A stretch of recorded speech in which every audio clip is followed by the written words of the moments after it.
Hello, gay people. Welcome to episode 3 of Kings on the Aux, the podcast where drag kings talk music and gender performance. I'm your host, Caius Crow, also known as Ben.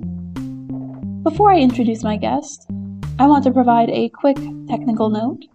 You may have noticed some differences in audio quality and soundscape from episode to episode, and just so you all know, you will continue to notice that.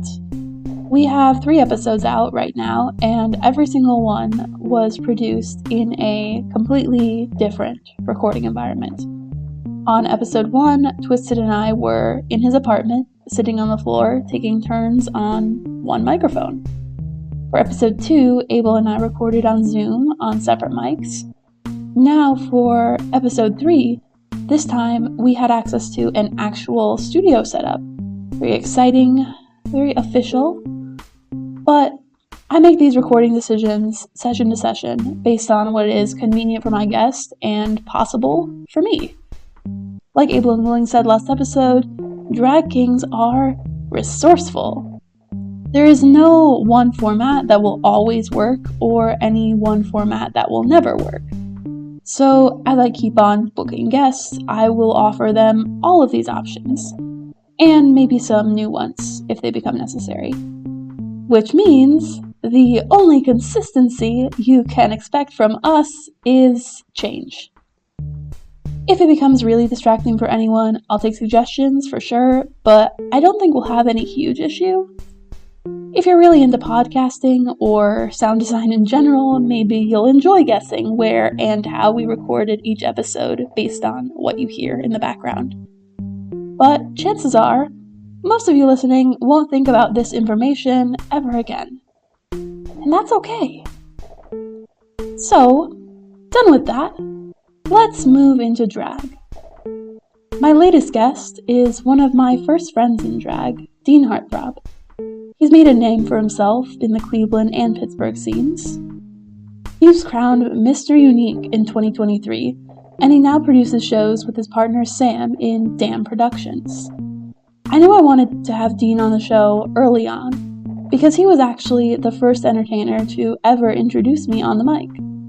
He co-hosted the student show at our college, where I debuted almost 2 years ago. Since then, I've been so grateful for his friendship, and the chance to share a stage with him over and over again. In this interview, actually, you'll hear both of us make a lot of timely references to shows that have already happened.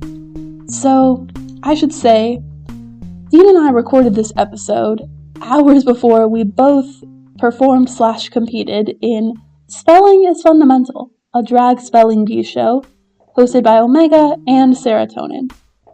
Shout out to Omega and Serotonin for being awesome hostesses, for booking kings in your show, and for creating a fun and silly night for everybody. Also, congrats to Dean, who won the spelling bee. I will never forget the word I missed, which was sanguivorophobia. I will spell that word correctly on command to anyone who asks, but not right now, because I'm not done with this introduction. On this episode, Dean spoke to me about a very personal and moving, but also bloody and angry signature number, which he calls, half-jokingly, COLONCORE. I'll tell you all about it in a minute, but it's a burlesque number about bodily autonomy, medical trauma, and his experience being diagnosed with Crohn's disease.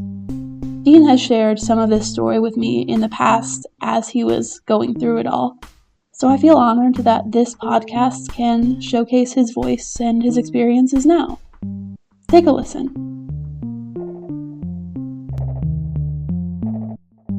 I know in my first couple of interviews, I usually would tend to start from the music and then move into the story behind it for that drag artist. But if it's cool with you, I want to try something different and start from the story and move into the music. Does that sound good?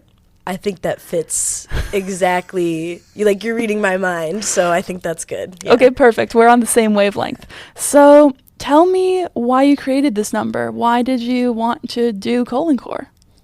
So in March of 2023, I had started prepping for my first pageant, well, my only pageant I've done so far, but Mr. Unique 2023. Yeah. And during that process, my health got really, really bad, and I had to go to the hospital, and I got diagnosed with Crohn's disease during a very weird time, like while I'm in college, while I'm still like learning who I am, and I'm still doing that today. Yeah. But it's kind of just like that 4-month period where I was in and out of the hospital and got surgery and my diagnosis, and I was on like a lot of really intense medication, was just like a very scary time that I don't remember a lot of what happened, and it was just yeah, there's definitely a lot there. And drag before that had been like my escape and like a space where like I never really thought about any of my symptoms, and I was able to just like be with other really cool people, and like I found that drag was the only place that I was my most present. And then come to find out, I'd been sick for a long time and I didn't know, and that was like why I feel like I was being held back, like, and not being present, you know, to kind of sum that up. And I had surgery at the end of May to get an ostomy bag. I got colorectal surgery at the Cleveland Clinic. Shout out to Dr. Somavilla. He's my favorite guy. Yeah, so they took out part of my intestines, and I had to have an ostomy bag for a few months as a way to prevent any sort of infection from happening. So I had an ileostomy, which is an ostomy that's on the right side of your body that's connected to your small intestine. So if you think about that, the ostomy is meant to create a different pathway for waste to come out of your body. Yes. Just for anybody listening at home who is not familiar with what I'm talking about.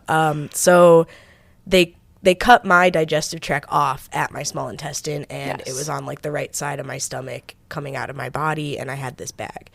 Now, that was supposed to help because my lower intestine, my large intestine, colon area is where the most inflamed, like diseased area was. So they took that out, and because of the medications I was on and like how my case presented, it wasn't really a good idea for them to take out part of my colon and then just like sew it back up and send me home, because I was at a very high risk of infection at that time. So they were like, we want to give you an ostomy bag as a way to give your lower bowel time to heal, which is a little interesting because most people who have who get ostomy bags, it's a situation where it's like, you know, your digestive tract isn't doing the thing, and like this is the alternate solution that's going to be a long-term thing for you. Most of the people I know with ostomy bags are going to have them for the rest of their life. Right. So it's kind of an interesting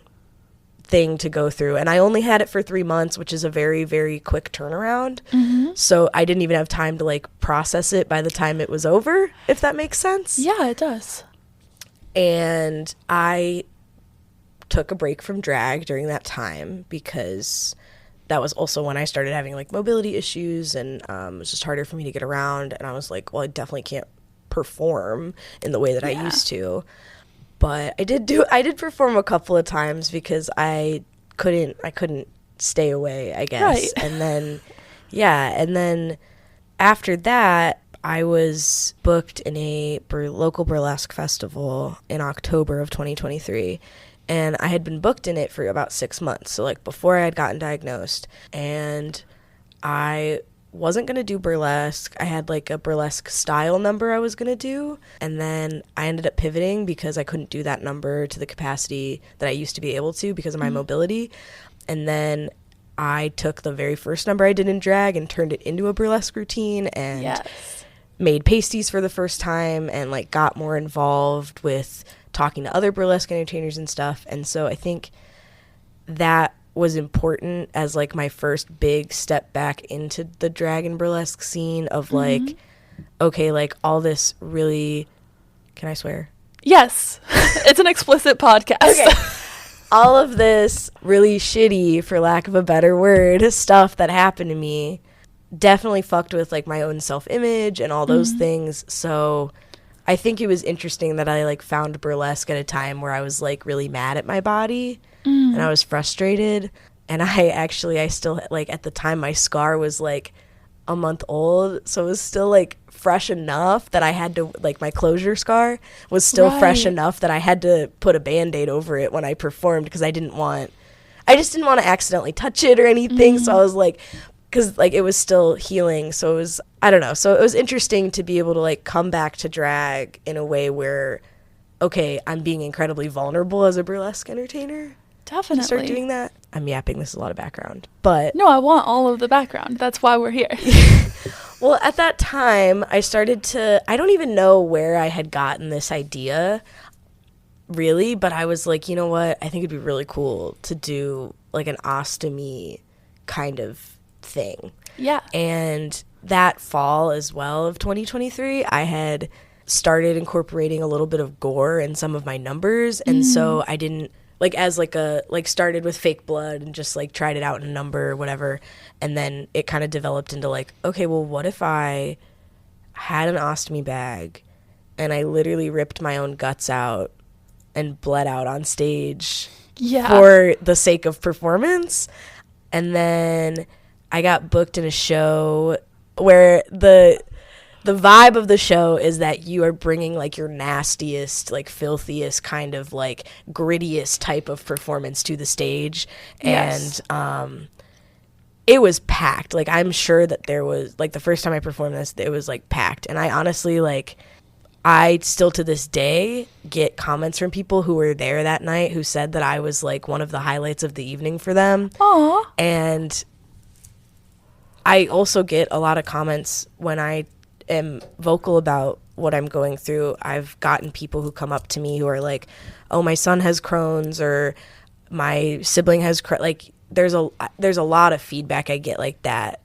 So I think it's really interesting, but that's kind of the background to like how the idea came about.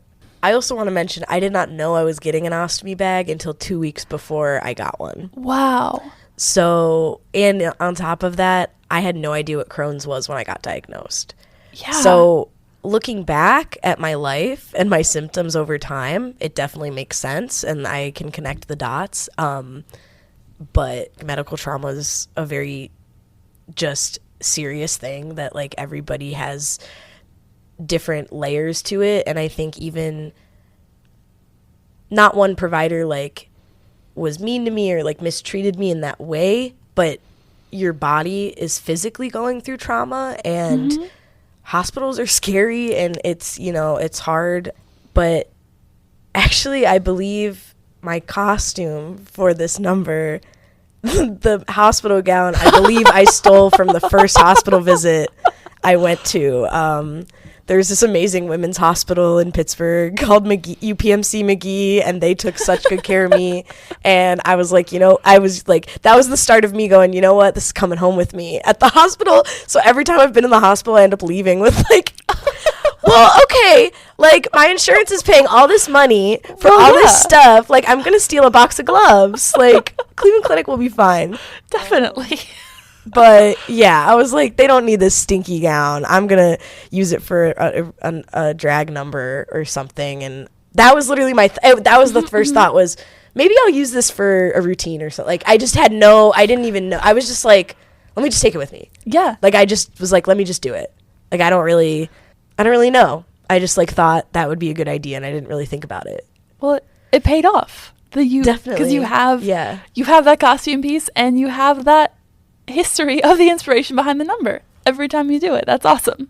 I think this number is a testament to my king community as well, because I did consult and work with a few kings to make this happen. So the actual intestines themselves, like as a prop, were made out of old pantyhose, polyfill, and liquid latex.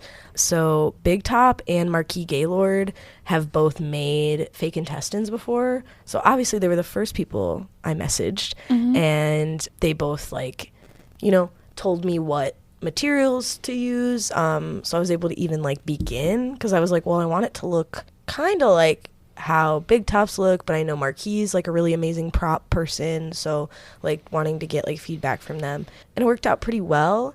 And then I use the fake blood I make myself, and it's just because it's like the easiest to get out of clothes and stuff is to do like a food grade, food safe version.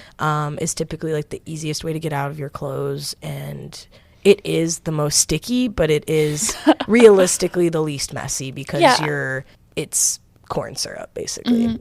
So it's corn syrup, red food coloring, and then cocoa powder, because cocoa powder makes the red a little darker, so it actually looks like blood, and then it also doesn't taste bad, and especially because I'm throwing it in my mouth. With the numbers I do with fake blood, I typically have blood in my mouth, so that's also why I do food safe, and also why the cocoa powder makes it taste a little less like just sugar, you know.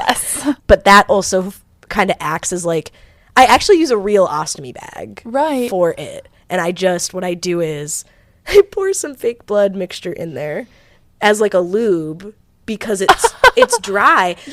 And actually a real life like thing that people use when they have ostomy bags, there is like lubricant drops that you put in there so that it's like a natural thing. Like it's already a thing. So I thought that was kind of funny. But so I basically just like, what I do is, I'm giving you all my secrets. I put double-sided tape on the back of it because there's the way an ostomy bag looks on the back of it, there's a hole to connect the stoma to the bag. I put double-sided tape there, and then I shove the intestines inside the bag, and like with fake blood and stuff. And then also these ostomy bags were like leftovers that I had from myself. And then there's like an opening on the bottom, so it's like a little Velcro thing, and it's like I open it like I would if I was going to the bathroom with it. And then I pull the intestines out of there. So it's really interesting. I think it's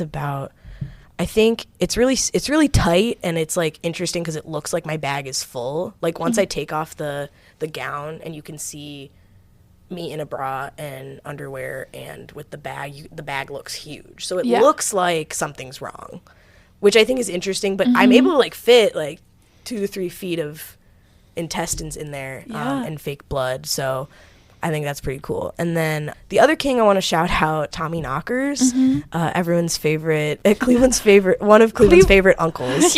And one of the first kings I've ever met, one of the first kings I've performed with. I love Tommy.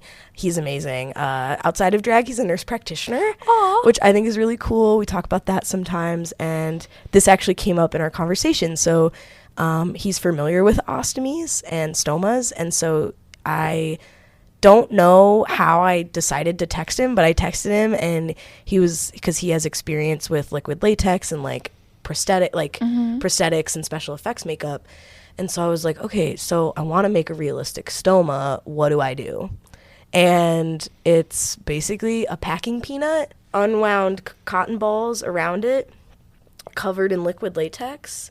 And then I use like makeup to make it look red and reddish brown, and then either liquid latex it to my stomach or spirit gum or something. But I kind of place it like, what I'll do is I place that like near where my stoma closure is, and then I put like the bag above it, if that makes sense. But Tommy, I went over to Tommy's house, and he like showed me how to make one, and it was really cool. We kind of didn't know what we were doing, and we kind of just put it together. And I'd never worked with liquid latex before this project, so I felt like it was a cool way to like stretch my skill and like learn more about special effects. I hadn't like used special effects makeup in that way. So thank you for saying that, because for one thing, I always want to shout out as many kings as possible on this podcast, and also just I really love these cases in point of how much kings help each other and teach each other. And I think that we have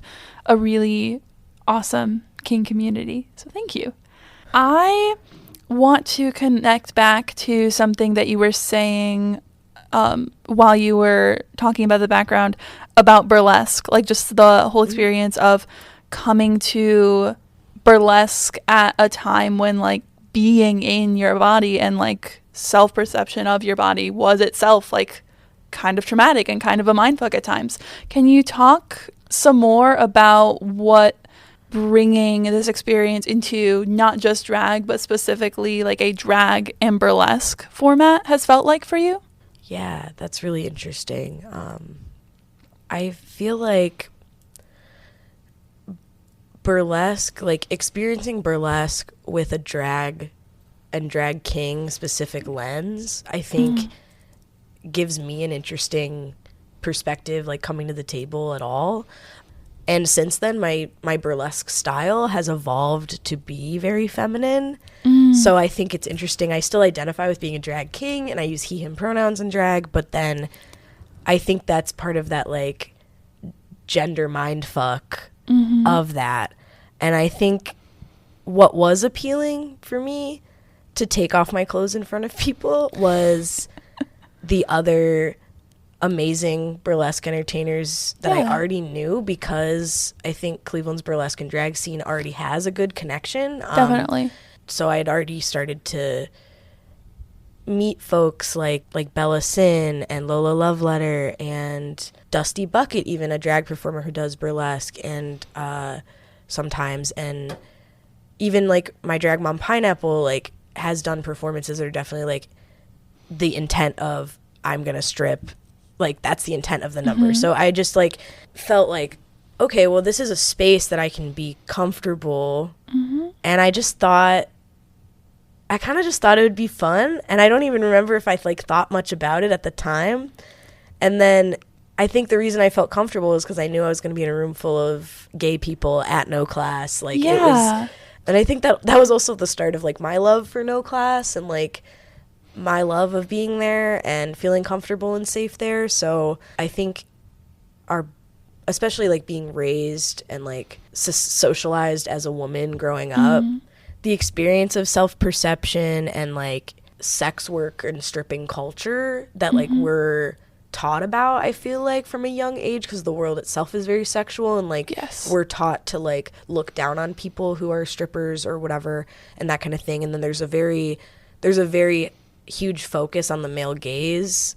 So for me, I never wanted the male gaze, but I'm here for the gay gaze. You know what I mean? And so I think that's what's influenced me a lot, is like what's influenced me a lot to like keep pushing with burlesque and keep trying new things, is that every crowd I step in front of, yes, they think I'm hot and sexy, but they also think I'm smart too. And like that is really special to me. And it's like cool gay people that I love, that I feel comfortable sharing this part of myself with, you know? I think it's kind of interesting. Like, I wouldn't say I'm a prude, but outside of drag and outside of being on stage, I feel like I'm very reserved in terms of like, you know, takes me a while to like want to, I don't know, like sharing intimacy with anybody is like hard to do, but for some reason being on stage,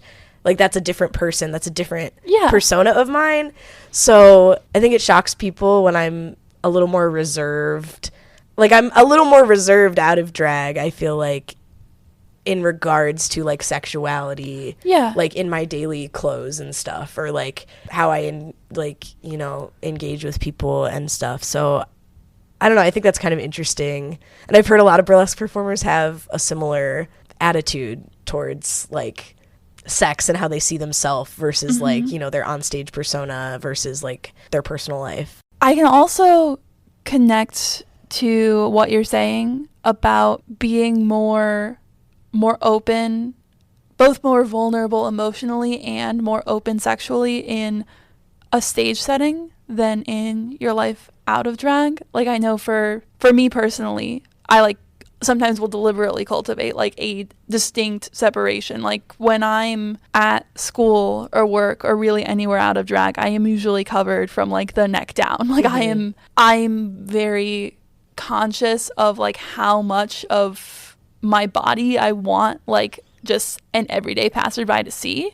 But then I go to a show and I perform for a crowd that I trust and I'm comfortable with, and I'm like walking through a bar in like tape and boxers and I don't care. So I get it. Yeah, I think there's something too about the, like, I'm in drag. Mm-hmm. I'm not, like, I am the same person. I feel like Dean is an extension of G and an extension of my life, and I don't necessarily see it as two different people. But when I am physically in drag at the gig, my mindset changes, and I take it very seriously because I want to make something of myself and, like, further my career, and I'm very proud of the accomplishments I have so far, and, you know, the small following I've got and the productions I've started working on, and I want to grow that. And so I think I definitely think about drag as a job, and so I kind of my brain switches the same way that, like, you get to work and you're like, okay, it's time to go to work. And so I think that also influences it in a way that it's like, I'm working right now. I'm not. Yeah. It's just So I think that kind of adds to what you're saying, is that, like, it's a job. Like, it's also a job. That's like another layer to that, like, of feeling comfortable. Like, okay, like, I hosted a burlesque show, and it's like, well, people came to see burlesque, like that. So there's already that, like, mutual understanding, and I'm very lucky to, like, not experience that many, like, creepy straight men that come to the bar by accident at the gig. So I feel very grateful that I have that, but I also feel grateful that if there was an incident, I know that I can turn around and see at least 5 people that would kick their ass for me. So that is, like, something I'm grateful for, is the fact that, like, and another reason why I think we're comfortable being that vulnerable in those spaces as well, is that no classes security, like, Omar, Emma, and Anna, like, keep it on lock. And, like, I know, like, this, like, drunk guy that I was friends with from years ago, he was, like, at no class one day, and he was yapping to me, and he was very drunk, and I was just trying to, like, ignore him. But even, like, he was not creepy or anything, but I saw everyone on alert. I saw Pineapple and Anna and Emma and a couple other people, like, on alert because they saw that he was being weird, and they didn't know him, and they didn't know I knew him. And so, yeah, I think that adds to the safety aspect, because we are doing our best to take care of each other, and we want to support each other in our gay art. We keep each other safe. I love watching creeps get kicked out of the bar. I like, never feel more supported and protected than when I watch, like, just a mass of people physically pushing someone out of the bar because they touched a performer, or they were being verbally abusive toward a performer. I really appreciate what we all do for each other. Yeah. It's definitely, it's important, and it's, you know, it's part of the work, I guess, in a way. But I've also, like, gotten to engage with straight people who enjoy the art that we're doing in a way that feels comfortable, and that also kind of gives me hope that there's, like, you know, room for, in such a scary time, there's, like, room for growth and room for allyship still, and people are still, they're not just straight and not thinking about it because they don't have to. They're straight and being intentional of where they're spending their money. They're giving it to queer people, like, and I think that's really cool. I had a straight couple come up to me at one of my recent gigs, and it was their very first show ever, and they were so hype, and they followed me on Instagram, and it was just a really nice, like, interaction. And I was like, you know, I don't know, it makes me happy, like, when I do see that too, you know, for sure, because those are the folks that also got to stand up to help keep us, like, we keep each other safe, but sometimes there's only so much other gay people can do. So it's definitely, you know, thinking about, like, more serious, like, scary situations. But, like, it definitely it takes outside allyship too, and I also find that particularly heartwarming when people, like, straight people, or even, like, sometimes, like, cis gay people who are, like, new to being in a drag space, especially, like, a trans-led drag space, who like, come in, like, not wanting to assume anything, like, asking what the etiquette is, and just being so excited for the show too. I love seeing that, and I want to see even more of that. I had a show last night where it was a drag and music show. It was called Glam Country Night, and I'm actually in the next one. Awesome. It, like, end of March 26th, but it was put together by a queer person, and there was clearly other queer people on. It was, like, me and Ryder Slowly, and then 3 bands, and so there was clearly queer people besides Ryder and I, like, in the bands and stuff. But the audience was definitely mostly gay people, but there was some straight people in the audience, and they were very it was respectful. It was a fun night. I actually made a little bit more money than I expected to on a Wednesday. Oh, wow. And especially for, like, a crowd of people that don't really see drag, that I haven't seen at drag shows ever, like, how excited they were was really cool. Yeah. And I've gotten to enjoy, like, really like diving into spaces that are, like, a little alternative for a drag performer to be in, like Jazz Rat Night, like the Glam Country Night. Me, Marquis Gaylord, and Little Bottom performed at an album release party for local artist Crown Shy. Those are some of my favorite gigs to do, is, like, ones that are just so different than, like, the norm sometimes. Definitely. You know? And you can see people really light up. Yeah, and it's like, now at those gigs, I get on the microphone and I go, okay, everybody, if you don't follow me already, take out your phone. It's at DEAN.HEARTTHROB. You're practicing for the spelling bee show. Yes, I am. Caius and I are both booked in a spelling bee themed show this evening. So I will, whenever this comes out, I'm sure Caius will share some type of content from the spelling bee show, but we don't know what's coming, but I'm very excited for that. We're so ready. But yeah, so, like, and then I have new fans who start coming to my shows more, who are like, you know, and something I really have loved about producing lately is being able to, when I host a show, what I'll do is I will write out a cute little message that's, like, inviting people to the show, and I will individually message everyone that I think might want to come. That's on my Instagram or in my phone numbers I have, like people at school, or like anybody really. So I really try to make it personal too, and I feel like people have responded well to that. Yeah. And I think that that's just, like, another cool marketing thing that I feel like we need more, like, community conversations and, like, connection with people. So, you know, I think I encourage other drag producers to do it. If you send me your flyer personally, I'm more likely to come, I feel like.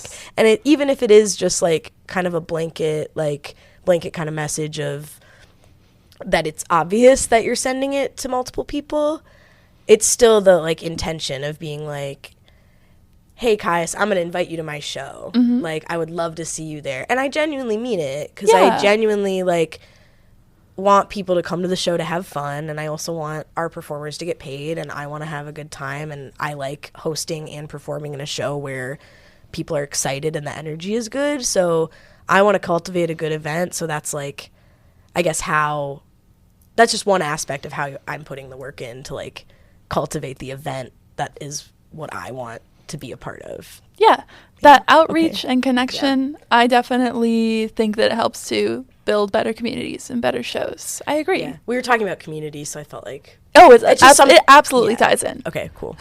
You were all good. Let's get into the music itself. Now that we've talked about the performance and the emotional context that goes into it. So there's a long and a short version of the number. I'm mostly going to talk about one particular song, but first I want to make sure we give some attention to the longer version that has 2 songs. So tell me about the Green Day song that you picked to open the number. What does that mean to you and embody to you in this mix?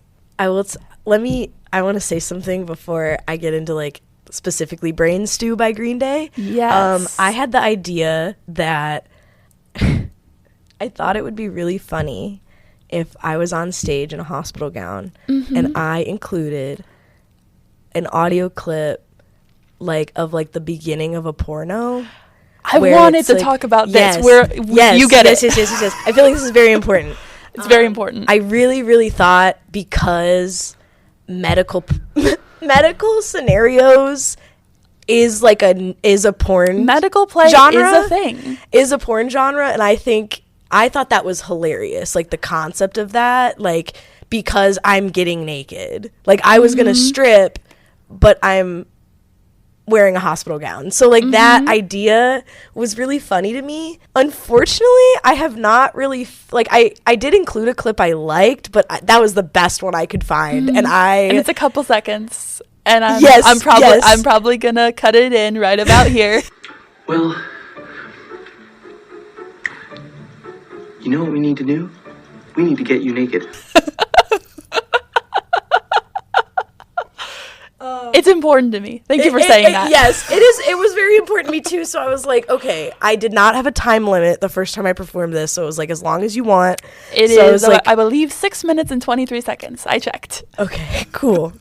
But yeah, so I was thinking around 6 minutes, and I wanted to use a clip like that. And so I wanted to include another song to like transition that, and I wanted to start on stage like seated and looking like in distress. So Brain Stew by Green Day starts with the lyric, I'm having trouble, hold on, Yeah, I want to make sure I say it right.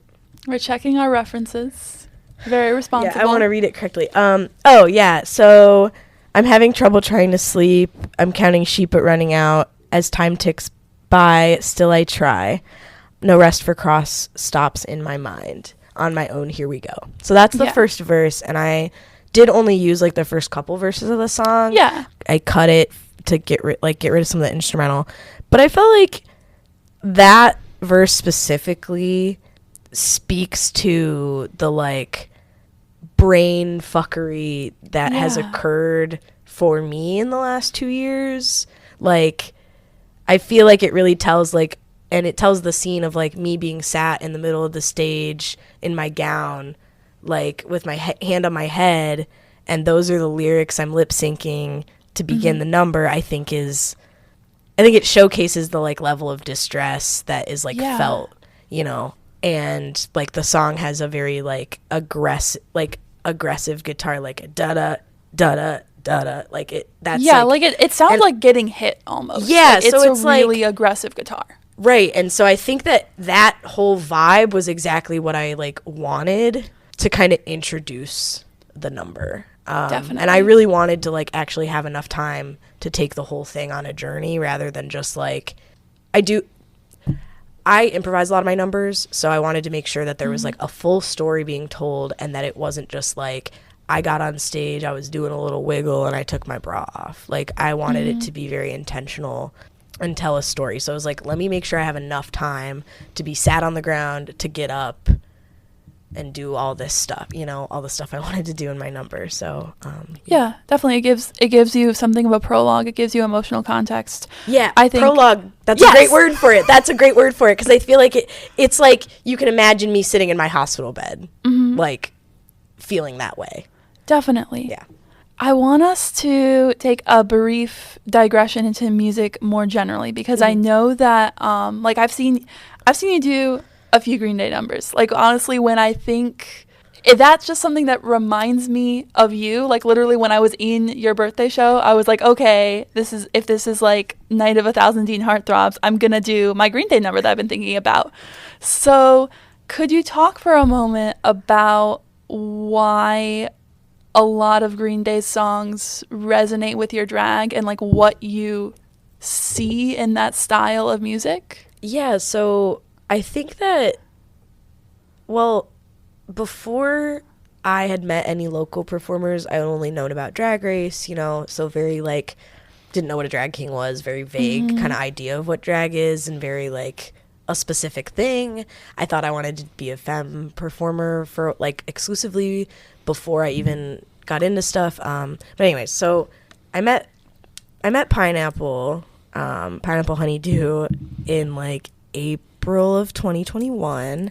Yeah. And I think that like you can definitely see a connection between the two of us. Like the family resemblance is there, and our styles are similar in a lot of ways, and I've learned a lot from her, but I also think that a lot of it like came natural to me, and we kind of like separately had like the same aesthetic, and then we met and it kind of just made sense, and that having her influence, and like I wanted to be doing what she does, and like that, and her aesthetics of like, at the time she was doing a ton of comedy numbers, and then she would like flip and she would do like really sexy stuff and do like rock music, and like she would do Dude Looks Like a Lady and American Idiot by Green Day. And so she was doing songs that also were kind of drag king songs. Yeah. And so I think like looking like, or like, you know,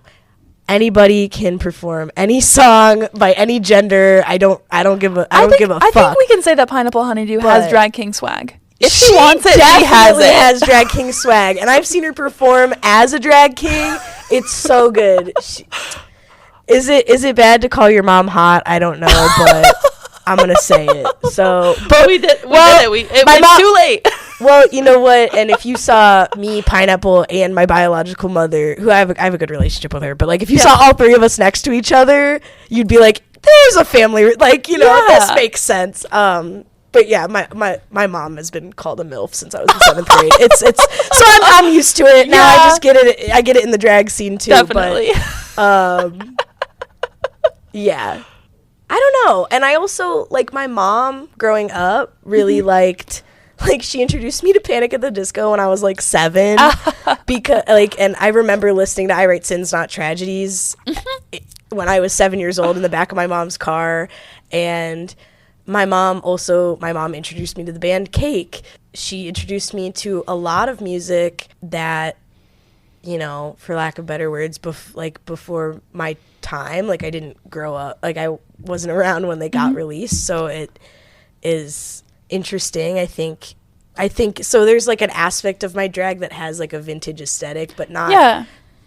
And by vintage, well, I don't want anybody to think that me saying vintage means it's old, but like 80s, not like a 70s to 90s vibe of my drag. Because usually when you think vintage, maybe you'd think more like a 40s, 50s, 60s type of persona. But I think that my persona has evolved into this like 70s, 80s, 90s like drag, glam rock, like hair metal kind of guy. You Definitely. know? And I think, I don't know, so my mom's always had like this like grungy like aesthetic in terms of like the music she liked at different times in my life and different things. So I was exposed to like a lot of alternative music, and I was a musician from a young age. And I actually, when I was 13, I started playing bass with people 3-4 times my age. I was like booked as a child at my parents' bar, like at a live music venue performing with bands. I would sit in. I was my mom's bass player from age 13 to 17. So that is really cool that I got to do that. And so the first song I ever learned on bass was Joey by Concrete Blonde, another grungy tune that's like 90s vibe, like rock that I've performed recently. And I would not have thought to perform it if it weren't for like the influence, you know. And I don't think my mom realizes like how much her influence in music has caused my music taste to develop today. But I will say I do put some songs on that I perform in drag on the radio in the car, and she goes, "Why are you listening to this?" Like, she's like, "I don't like this." So I think it's kind of funny. It's come so full circle that like she doesn't even know that she like introduced some of this music to me. Yeah. Does that answer the Green Day question? Yes, did I not yet? Yes, it does. The family resemblance. I love it. Yeah. So I'm also really glad that you brought up the band Cake, because they do the cover of I Will Survive, I Will Survive, the iconic disco hit by Gloria. Yes. So let's shift into I Will Survive. So yeah, you have this cover of Gloria Gaynor's original disco version, and instead we have this kind of like moody, more acoustic guitar version of it. And I want to talk in a minute about the physicality of it and the gender politics of it. But first off, what do the lyrics of that song mean to you in connection with the story and experiences that you've just shared with us? I feel like most gay people also, I learned a lot of music references from Glee. So if I can look back, I think one of the first times I ever heard any variation of this song was on Glee. And like they used to like tell stories with their songs, so I think that's also maybe like why I definitely play into like the vibe and mood of a song and like how it portrays on stage is kind of that connection, which that show made. The Glake to drag performer pipeline.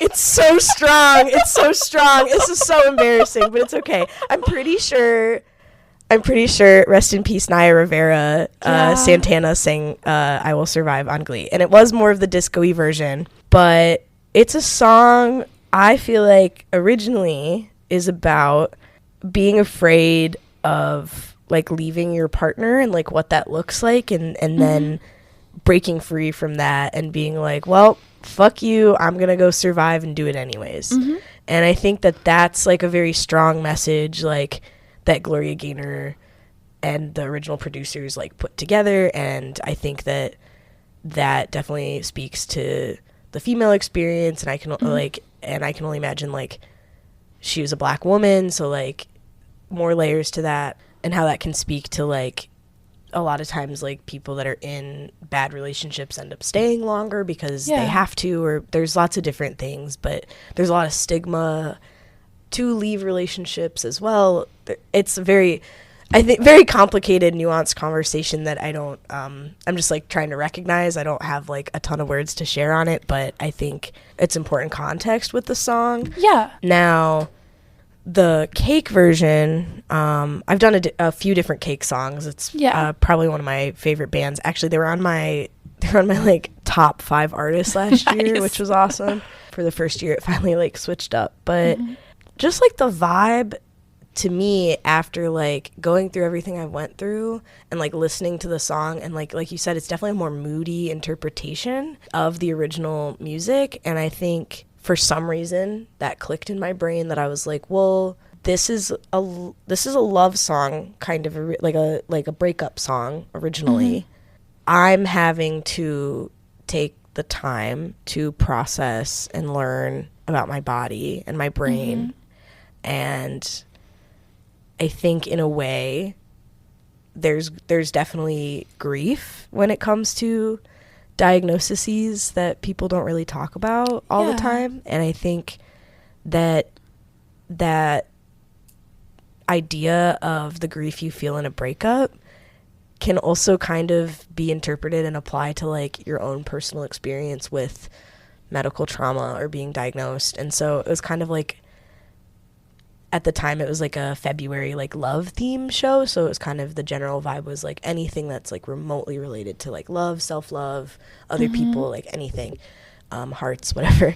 And so I feel like it was like a breakup song to parts of my body and parts of myself that like I'm having to shed as I like grow into this new person that I'm becoming. And I wouldn't have been able to like grow up in the ways that I have in the last couple of years if it wasn't for my diagnosis happening when it did and everything. Yes, I think the timing was incredibly shitty because it's made finishing college incredibly difficult, but I also feel like everything happens on a timeline for a reason in a specific way. And this song and this number definitely brought out a lot of catharsis for me. But yeah, I do feel like it was like my breakup letter to the 12 inches of intestinal tract that I got removed from my body, and then this breakup letter to my stoma that was then, you know, reversed. I'm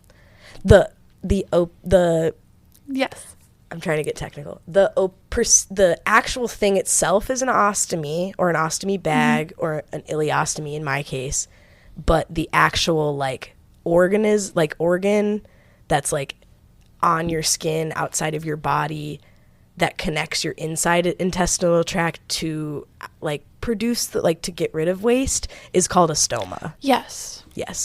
Yeah. That's important context for anyone listening. Thank you. Yes. And colloquially in my circles, I have named her Stomatose. So I think that's important for any Northeast Ohio drag people. Thank you very much. I was Comatose is gonna be in my ats, in your ats. I was like, Pineapple, what should I name it? And she goes, there's no other name. Also want to share, you don't have to put this on, but it's very funny, and I think it needs to be shared with somebody.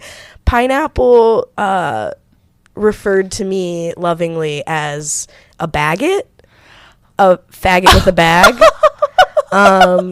And I think I should only be addressed that way moving forward. Okay, yeah. If that's too aggressive to use, that's okay. No. But I did want to share that with you because I think you'd think it's funny. I do think it's funny. And also, yeah, on a technical level, I will let you know, it can totally be in there. Twisted and I threw the word faggot, like, back and forth, like, 3 times on the first episode. For me, swearing and, like, fag and dyke and other words, I'm like, it's just part of my conversation, so I probably didn't even realize that you guys said it. Like, that's exactly, like, it's just straight up does not register. I mean, the word faggot, she's like a sister to me. Like, okay. True. Yes, she is my sister. Ryder and I kind of talked about this last night, that, like, we both were kind of reflected on the fact that, like, the circles that we hang out with, and I think this goes back to, like, the community conversation, like, I assume everyone's gay until proven otherwise. And so I just am like, you know what? I don't censor myself in front of people a lot because I don't really care. Before my health issues, I, like, worked in restaurants for a really long time, and I worked in fine dining for a bit. And that's, like, a place where I'm looking back at the pictures of me working in fine dining, and I was like, who is that girl? ? Because, you know, I have to hide, you have to take out your piercings, you have to, you know, look, I didn't wear my heart glasses all the time. Like, it was just I hadn't gotten a mullet yet. So I just, like, looked like I looked like not who I am today in a very weird way. But yeah. But yeah, thinking about your performance, I definitely, with what you're talking about, that grief, the idea of, like, going through and having to live with a breakup, like, I definitely get that from watching you do this number. Like, there's this kind of combination of grief and acceptance, and, like, I also, like, when I see you do it, I usually get, like, defiance in it, almost. Like, you look the audience in the eye as you're lip syncing this, like, I will survive. Like, you're putting a lot of force into it that I think is really powerful. Thank you. Yeah. So yeah, I really think that the resonance that you bring to this cover, and especially, like, I appreciate you acknowledging, like, its original context as, like, Black women's empowerment, but you're also, while knowing that context, you can still bring your inflection of your relationship to your body into it, and I think that that's really cool. On that point, yes. I did just want to say, like, I try my best to be intentional with that. Like, I'm not, like, I would never perform the original song because of that context. Yeah. I think it's important. I think, like, having the conversation of, like, why you're performing something, what you're doing, you know, that kind of thing. But, like, I'm not a Black woman, so, like, to perform a song by a Black woman, like, doesn't make a lot of sense. For example, like, there's, like, a country blues song that has a lot of different variations. One of the most iconic ones is done by a Black man. The song's Hoochie Coochie Man. It's by Muddy Waters originally. I ended up doing the Eric Clapton version. Well, the first time I did it with a live band, and it was, like, a trans mask singer who was a white person. But I feel like sometimes there's, like, with songs like that where the impact of, like, the race of the person is very, like, impactful on the storytelling of the song. Like, I wouldn't want to do a song in that voice, like, that's not really appropriate to, like, do a song in that voice, like, when that's not my story to tell. But I think that, like, the band Cake took a chance to, like, Cake has covered a few different, like, popular songs over the years, and I think they were kind of maybe just having fun in the studio, and then it turned out really good, so they recorded it. But for me, they changed a little bit of the meaning of the song, and I can still reflect on, like, who Gloria Gaynor was and, like, what the song probably meant originally for, like, women or Black women, like, generally. I think that that's an important conversation for a lot of drag artists to have. Like, I think it can definitely be tempting and sometimes even normalized for white performers to, like, embody the voices of a Black artist because that song is really popular and they want to do it. But I think a lot of people could use more caution about that, and I appreciate you reminding us. I do want to talk a little bit about how I'm really glad that you said you were interested in talking about this number, because I think it lets us get into an aspect of like king drag that I think is really cool. How we love a male vocal cover of a song originally made famous by a woman, to the extent that there was a whole Kingpin challenge about yes. it. Yeah, exactly. Yes, exactly. This is probably not even going to be like the last episode that I talk about this, but it is going to be the first one. It can be really effective for kings to find like a male version of a song that is like already popular with typical gay club audiences. Yeah. Like if you can find something that like a pop diva or a disco diva did, but in a style that is more fitting to you, that can really work for you. So what are your thoughts on the relationship between drag kings and covers? I think that context is interesting because we're talking about like typically songs that were like originally sung by women and then they're like repurposed into a different style, and I think that context is important because most drag kings identify as women or non-binary or trans men. Like that's I'm not all, but like that's like a very wide, like big percentage of drag kings identify in those ways outside of drag, and so a lot of us were raised to be socialized as women. So I think that's an interesting context of like this story that was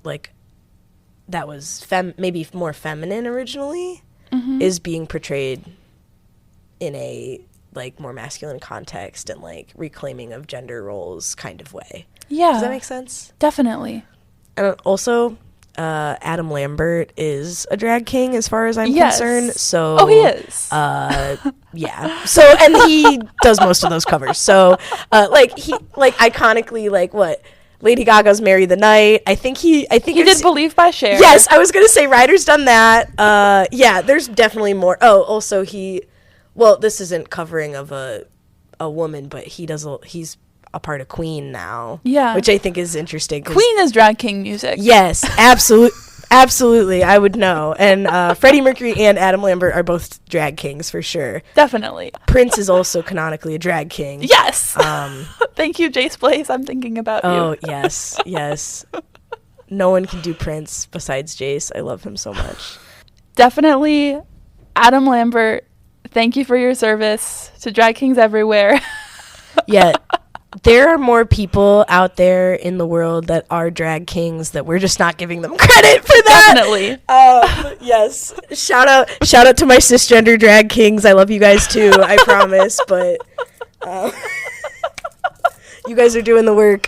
There's a lot of there's a newer one. His name's Braden Butter. He's in Pittsburgh. Yeah. I love him. He's so cool, and his drag aesthetic is very unique. But I love Braden. I see him everywhere, and I'm like, I'm taking notes.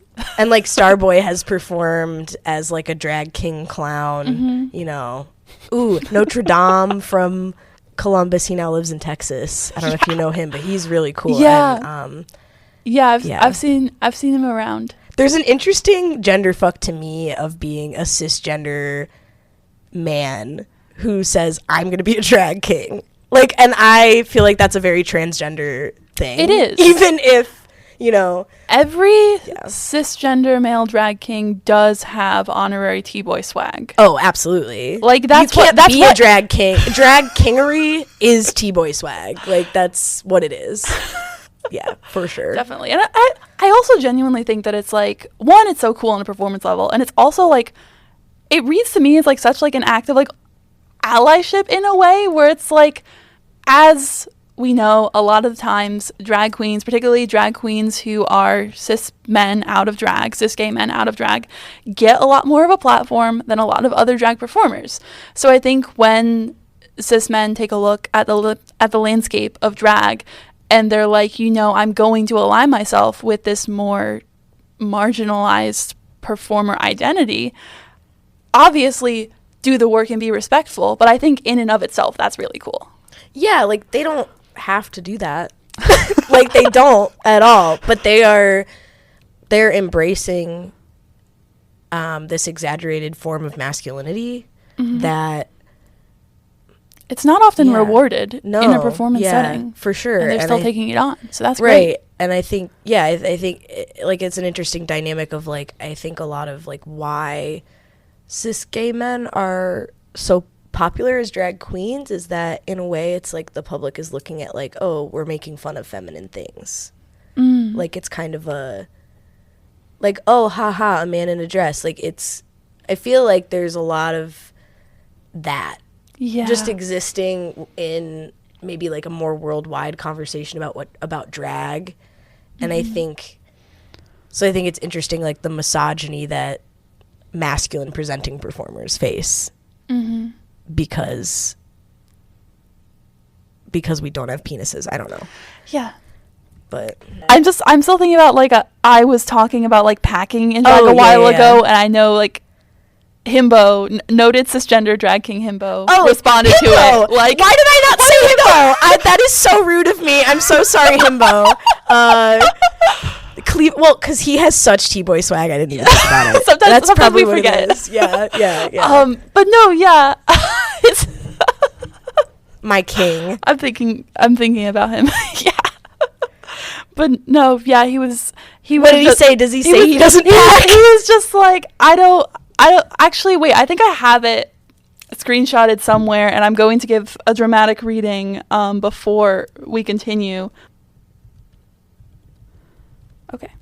Okay, Himbo's exact words when I asked the question of drag kings packing is, I don't, because I have dick/cock and balls. And I approve of packing. Dicks for everybody. So thank you, Himbo, for that. I'd also like to mention that a phrase that I want to put out into the universe that I've been saying to people in my life that I want to become popular is, instead of serving cunt, we are serving cock. Yes. And I think that sounds really good to say. Serving cock and balls if you want extra emphasis. Yes. Like, not only, like, it's like when people are like, serving cunt, pussy, da-da-da. Like, yeah, serving cock and balls. More of putting that. Your dick on the table. I love it. I agree. Absolutely. Is there anything else that you want to make sure that you say on the mic? No. I am happy for the opportunity to get to talk to you, and I love this number. It's near and dear to my heart. So, yeah. Well, thank you for your time, Dean, and thank you for sharing so much with me.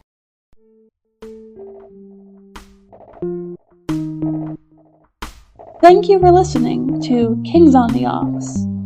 This episode featured Cleveland and Pittsburgh drag king Dean Heartthrob and was hosted by Cleveland drag king Caius Crow.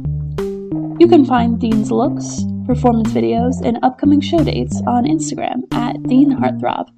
That's DEAN.Heartthrob with 2 T's. You can find me on Instagram at Caius Crow. That's CAIUS Crow. Questions, comments, compliments, complaints? Send me a message on Instagram or email me at caiuscrow@gmail.com. I'll talk to you soon on our next episode. Thank you for supporting local drag.